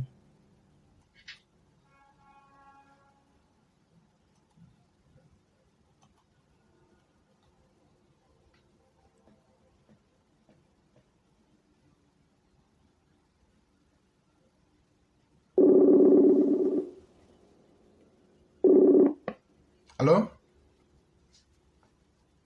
Allô? Allô? Oui, bonjour le grand maître. Bonjour, cher frère. Oui, comment allez-vous? Oh, je vais très bien. Ah, Et chez vous? Oui, grâce à Dieu, tout va très bien. Ok, Dieu merci. Okay. Donc, on vous laisse Je la vous parole. garde. Oui. Il n'y a pas de problème. Cher frère, Oui. j'ai fait une remarque au niveau de mon village, Logwalé. Mhm. Je viens de passer 2 semaines actuellement à Logwalé. Mhm. J'ai essayé de me promener un peu dans les boutiques et demander. demandé un peu la population, j'ai vu que vraiment la population souffre actuellement à Logwalé. Pourquoi ils souffrent à Logwalé? Parce que toutes les boutiques, c'est le peuple guinéen qui a le monopole. Dans les prix de denrées là, chaque boutique fixe son prix. Le contrôleur quitte à main pour venir contrôler, il rassemble de l'argent pour le corrompre, il donne l'argent au contrôleur, puis les gars se retournent à main. Mais la population souffre. Donc j'aimerais que vraiment le gouvernement essaie de voir le cas de Logwalé. S'il doit avoir le contrôle le cas qui est à Abidjan, venir contrôler pour de bon. Sinon la population souffre. Tu vas dans chaque boutique a son prix. C'est pas on dit, j'ai fait des semaines là-bas, quand je suis en vacances. Où je suis actuellement, je suis à Boaké actuellement. Mais j'ai fait des semaines à Logwalé. La population souffre. Donc, chers frères, je voulais parler à la plateforme pour que les gars puissent aider la population de Logwalé. Les peuples, ils ont le monopole, ils fixent les prix. Toutes les boutiques, c'est les peuples guinéens de la population souffre. Donc, vraiment, c'est par rapport à ça, j'essaie d'intervenir aujourd'hui. C'est ce que je voulais dire ce soir. Quoi. Il n'y a pas de problème. Et donc, nous vous disons bon séjour en Côte d'Ivoire. Merci beaucoup. Et en plus de cela, il y a les gendarmes aussi qui vont pour racketter les gens aussi dans la boutique. Exactement. Moi, je vais oublier ça. Exactement. On est au courant de tout ça.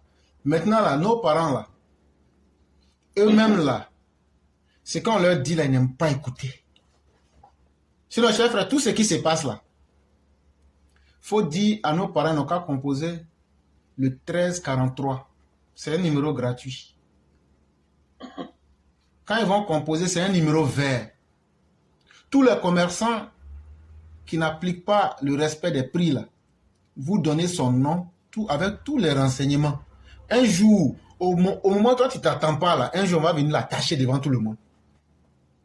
Mais il y a combien de nos parents qui écoutent et qui vont faire ça? Voilà le problème avec nos parents. Ah, si j'appelle là, je ne veux pas que mon nom c'est gâteau. Mais la personne est en train de gâter, sac de riz qu'on vend à 10 000, là, on te vend ça là-bas à 15 000. Tu es en train de devenir pauvre. C'est quelle gentillesse ça? Il n'y a pas d'autre secret. Ils n'ont qu'à appeler le 1343 pour dire le boutiquier là, voilà son nom, voilà où il habite, voilà ce qu'il a fait, voilà tant. Vous allez voir, un jour il y a quelqu'un qui va venir en civil, il ne peut pas connaître. Pour demander les prix des marchandises, mais payer quelque chose là, ils vont le prendre, ils vont l'attacher. Mais quand le gouvernement met tout en place, mais que nous-mêmes, on ne prend pas le soin de faire vivre les lois. Parce que les lois qu'on vote là, c'est fait pour que les gens les appliquent. Quelle que soit la beauté d'une loi, si personne ne l'applique, c'est une loi morte. Et donc, il est important que nous-mêmes, les citoyens ivoiriens, on puisse, les lois que le gouvernement vote là, on puisse juger nos lois en fonction des limites de ces lois-là. Et quand c'est comme ça, ça permet aux dirigeants d'améliorer ou bien de faire respecter les lois comme il se doit. Mais quand nous, on ne fait rien, on veut que ça passe par les autres. Le gouvernement ne peut pas être partout à la fois. Mais quand on vous dit ici, là, en quelques secondes, il faut appeler le 1343 pour dire telle boutique, à tel coin, tel jour, voilà où je suis là, voilà comment la personne s'appelle. Est-ce qu'à Abidjan, là-bas, là, on ne voit pas plusieurs fois des gens qui sont pris? Abidjan, là, les boutiquiers, là, ils savent qu'ils peuvent être pris à n'importe quel moment. Mais comment on fait pour les prendre? C'est quand des citoyens comme vous, comme moi et comme tout le monde se lèvent, ils appellent le 1343 pour dire mon boutiquier qui est à côté, là, il s'appelle tant. Voilà ce qu'il est en train de faire. Mais les gens vont prendre le temps de venir enquêter. Et quand ils vont venir, là, ils vont voir, c'est la vérité, là. On ferme sa boutique, on l'attache. Voilà ce qui se passe. De la même manière que ça se passe en ville, c'est comme ça que ça doit se passer dans les villages. Mais est-ce que nous-mêmes, là, quand j'ai dit le 1343, là, je veux que quelqu'un essaie, et puis la personne essaie, la personne vient me dire, tu m'as dit de faire. Quand j'ai fait, là, ça fait une semaine, il n'y a rien eu. Donc, il nous a menti. Tu viens dire ça ici. Les personnes qui vont aller attacher les gars s'appellent la BCR. Ils vont se mettre en civil, souvent, là. Si c'est une zone agricole, là, toi-même, tu ne vas même pas calculer le gars. Mais il va venir là, il va faire son enquête. Il va dire, ce que les gens ont dit, c'est vrai. Ok, il n'y a pas de problème. Et en même temps, là, tu vas voir, ils vont attacher la personne. Si on fait ça une fois, deux fois, ça va faire cesser l'affaire. Sinon, on va crier sur Internet. C'est qu'on dit là, si les gens n'appliquent pas aussi, les choses ne peuvent pas changer. Tu as vu que la solution, je l'ai donnée en moins d'une minute. 1343. C'est un numéro gratuit. Et on espère que nos parents vont tenir compte de cela. Et ce n'est pas moi qui invente les faits. C'est le ministère du Commerce qui a mis ce numéro-là à la disposition des Ivoiriens. C'est un numéro vert du ministère. Finalement, qu'est-ce qui nous empêche d'appeler? C'est ça. C'est notre peur ou même notre lâcheté. Mais c'est ça qui fait que les autres aussi abusent de nous. Et donc, changeons notre comportement et on verra que les choses aussi vont s'accroître. Le gouvernement a diminué le prix de beaucoup de produits. Il y a des produits qui ont été subventionnés. Mais quand on vous vend ces produits-là à des prix exagérés, c'est que vous-même, là, c'est comme si vous jetez les bénéfices que le gouvernement vous donne. Et ce n'est pas bien. C'est ce que je voulais ajouter. Ok, merci frère. Donc, c'est ce qu'il veut dire ce soir. Je suis à l'écoute. Il n'y a pas de problème. Nous aussi, on vous dit vraiment bonne soirée. Et surtout, profitez de votre vacances à Abidjan. Et bien des choses à toute la famille du côté de Logoualé. Et puis, tu salues aussi la mère pour moi. La mère de Logoualé pour moi. Ouais. Je ne manquerai pas. Merci. Il n'y a pas de problème. Okay.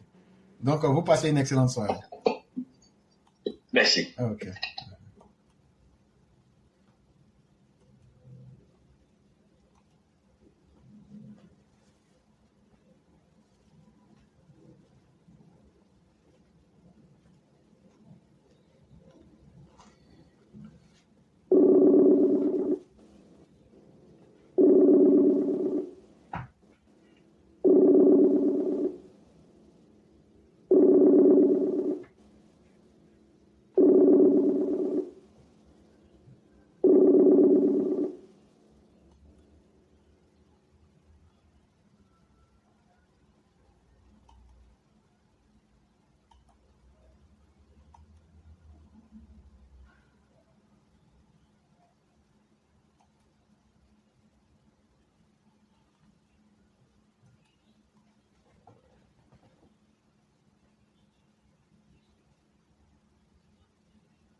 Alors? Bonjour, chef.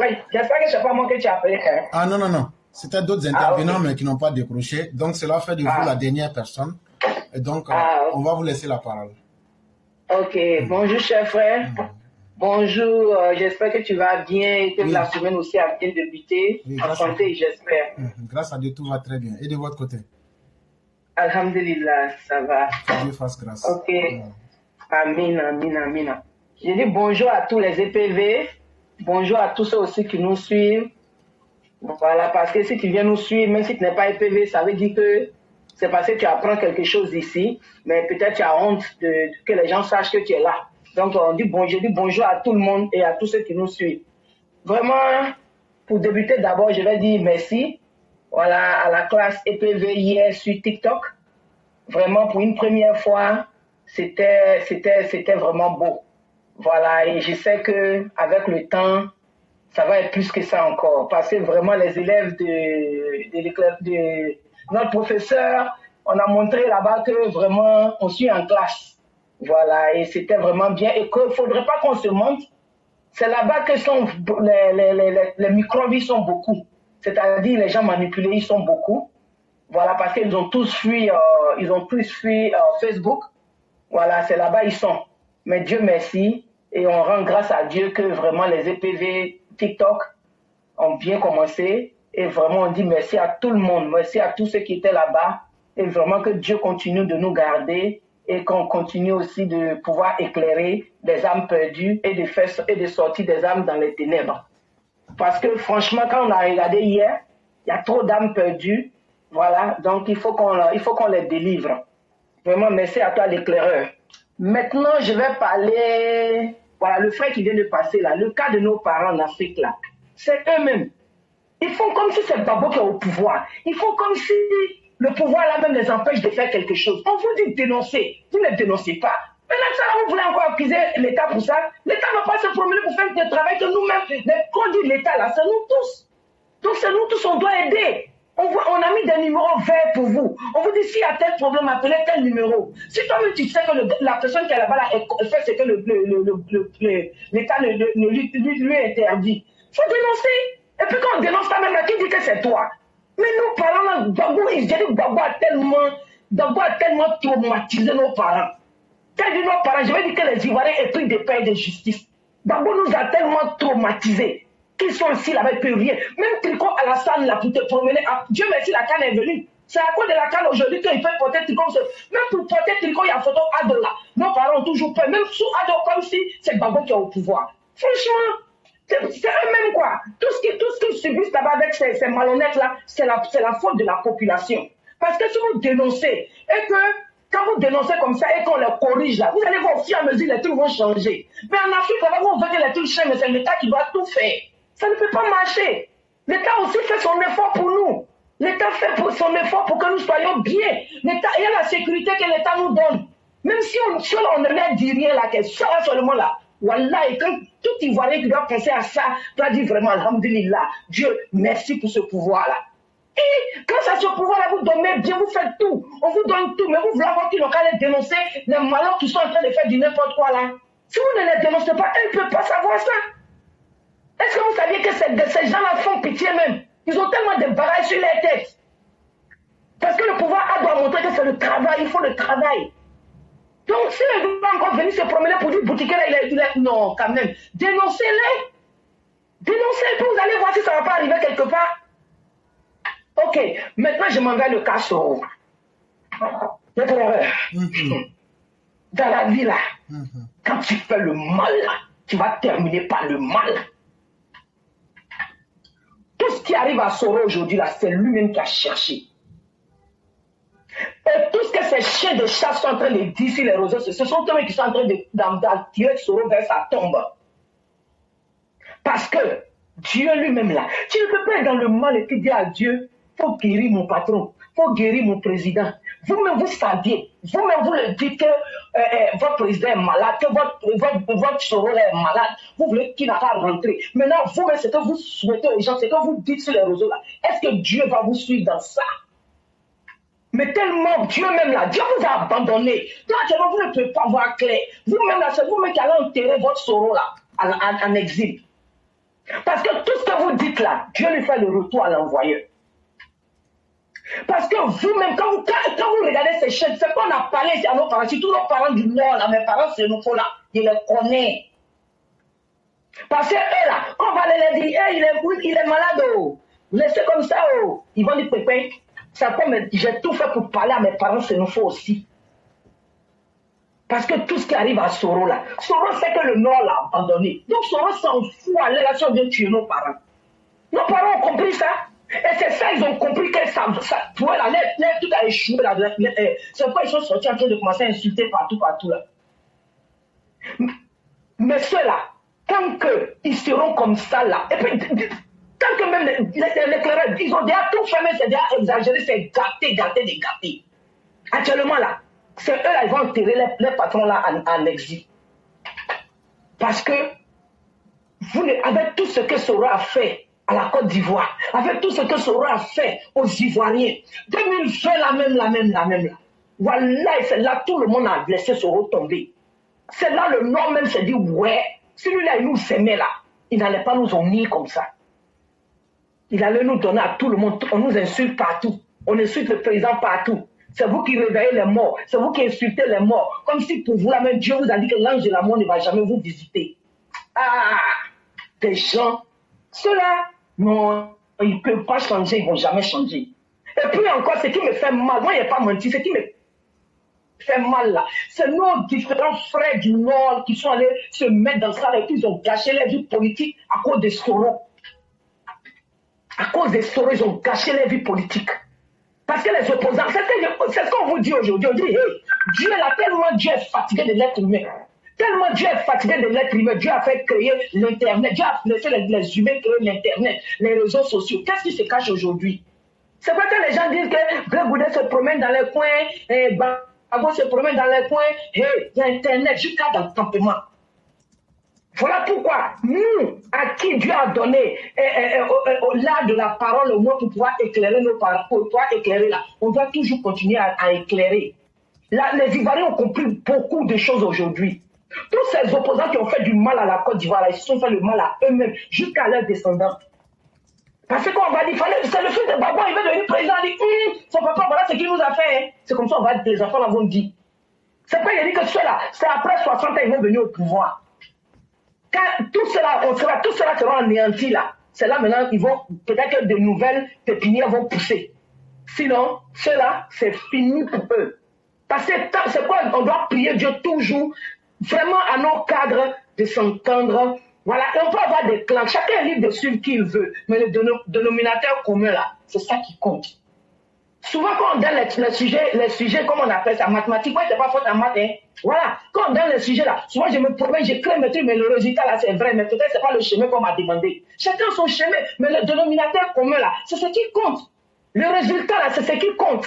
Tant que le résultat ne sera pas affecté là, suivez-le là, ça c'est le problème de tout un chacun. Voilà. C'est le problème de tout un chacun, mais tout ce qu'on sait, on sait que c'est ado, c'est tout. Tout est ado, c'est tout. J'étais tellement content quand j'ai porté mon tricot, vous n'avez pas vu que je me suis amusé un peu sur les réseaux. C'est ça, c'est le dénominateur commun qui compte, parce que c'est grâce à ce monsieur-là aujourd'hui, on a compris beaucoup dans la politique. C'est lui qui est venu nous montrer qu'est-ce que la politique. Qu'est-ce qu'un président doit faire pour sa population. Ça veut pas on voit ça. Donc tout ce que nous on fait, on va toujours continuer pour prier pour notre pays, on va prier pour nos papas, on va prier pour tous les cadres sérieux, honnêtes qui sont autour de lui et qui voient dans sa vision et qui veulent que après lui, que la vision continue là. C'est ça nous on cherche, c'est ça nous on veut. Et on doit rester zen sur notre chemin, ne même pas nous laisser distraire, ne même pas nous laisser distraire par qui que ce soit. Parce que on sait qui a amené aujourd'hui la Côte d'Ivoire où elle est aujourd'hui là. Donc tout le reste que vous faites là, on s'en gagne de ça. Voilà, tout ce que nous on connaît, Papa Ado 2025. Merci l'éclaireur. Bonne semaine à tous et vraiment que Dieu nous garde dans ses grâces et vraiment qu'il continue de nous donner beaucoup de santé. Merci l'éclaireur. Vraiment, merci beaucoup, chère mère. Merci pour tout ce que vous venez de faire. Merci pour les paroles évoquées. On espère bien que les uns et les autres comprendraient la portée de ce que vous avez dit et surtout que nos parents ne se laissent pas manipuler et distraire dans le jeu morbide des sorogium et de ses sbires. Et cette semaine, ou même la semaine dernière, aura permis à tout le monde de comprendre que ces gens ne sont pas du tout sérieux. Ne vous laissez pas tomber dans leur piège. C'est important pour vos vies. Et vraiment, merci infiniment. Et on va vous souhaiter une excellente soirée à vous et à toute la famille. Merci l'éclaireur. Merci beaucoup. Merci. Et donc, mesdames et messieurs, nous allons terminer avec une toute dernière personne qui s'est signalée au dernier moment. On va essayer de l'appeler pour fermer le direct du jour.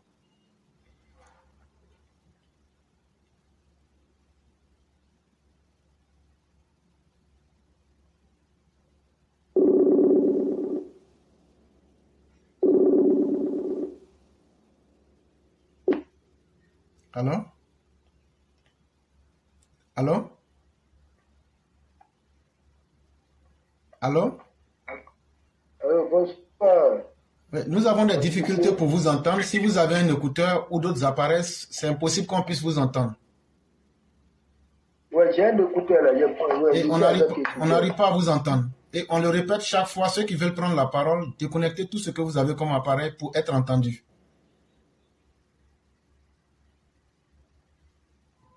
Vous m'entendez?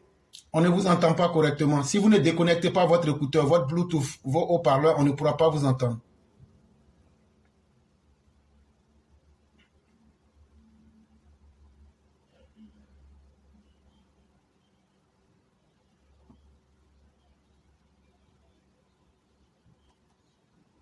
Allô?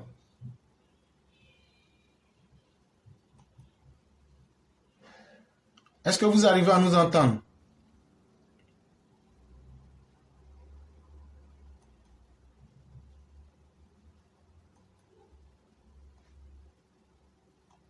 Ok. Mesdames et messieurs, on va essayer une toute dernière fois et on va passer à la conclusion.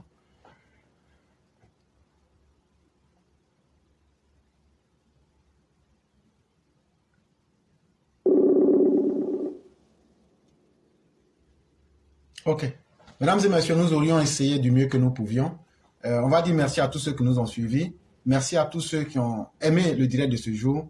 Nous souhaitons une excellente soirée à tous. Que la grâce divine demeure à nous. Demain, ça sera encore un autre jour. Merci à tous ceux qui nous ont suivis. Excellente soirée à chacun et à chacune.